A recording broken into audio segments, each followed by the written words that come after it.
If you're ready to find an answer to your question, clear your mind and begin. We live as beings within the universe of beings.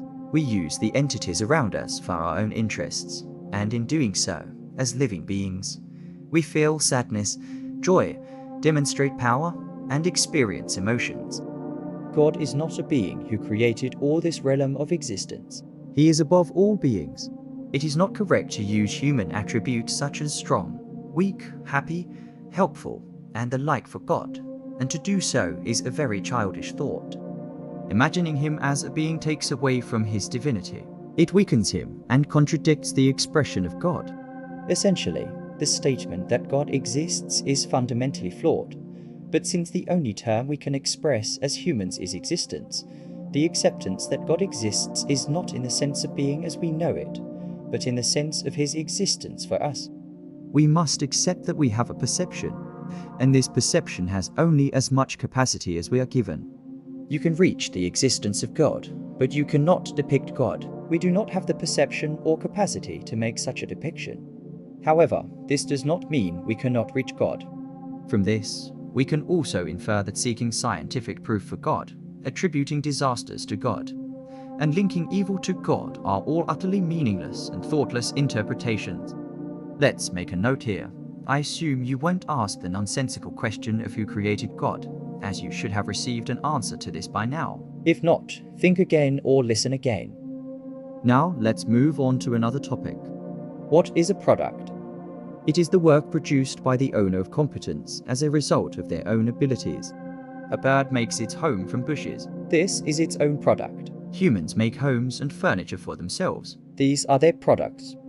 A common feature of these products is that the owner of the product has a higher intellect than the product itself. There is an amazingly functioning system in the universe. However, there is a fragile, vulnerable, and aging realm of beings. This means the system is not perfect, as the beings within it tend to cease to exist.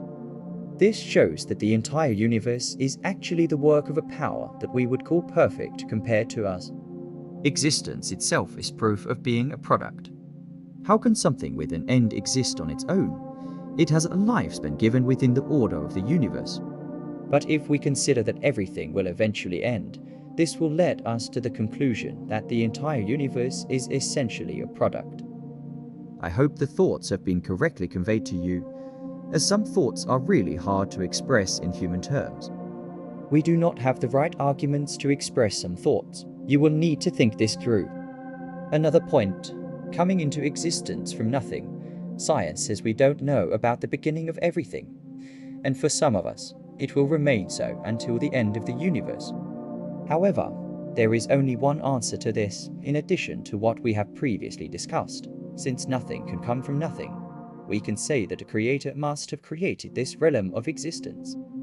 Questions like when and in what period are not very meaningful. We can only have the idea that it is the work of a higher power. Now a question for you. The universe exists, planets exist, the world exists, living beings exist, humans exist. If humans did not exist, what would the known universe be like? As far as we know, there is no other life, and if we continue to accept that as non-existent, a vast universe will exist, but not a single conscious being within it. And when we imagine a scenario where a conscious being will never exist, how logical, or rather how terrifying and irrational is that? Don't object immediately. Imagine. This vast universe actually turns into nothingness. A person who says the universe does not turn into nothingness without a conscious being definitely cannot find a valid reason. To understand this situation more clearly, let's simplify the matter incredibly. Suppose there is only one planet in the universe and no other planet or conscious or unconscious being. How logical does this situation seem to you? Removing humans from the equation, the situation would not be different. Then think about what position humans are in. As a result of all these thoughts, you should be able to say that God in human terms exists in human terms, but it is not possible to depict him. Other topics that can lead us to the Creator and can also be processed. Where does the consciousness of awareness in humans come from? In this vast universe, why has there been life only on a single planet for billions of years according to current knowledge? The transition from non-living to living has not been explained. What is the difference between a rock and us? You don't remember the time before you were born, but that doesn't mean you didn't exist in human terms before that. Maybe you won't even remember this place after you die. Maybe you wanted to come here. Try to imagine a timeless existence. You can't, because our perception doesn't have the capacity for it. Existence, that is, the universe cannot come from infinity. Is the existence of God actually a religion?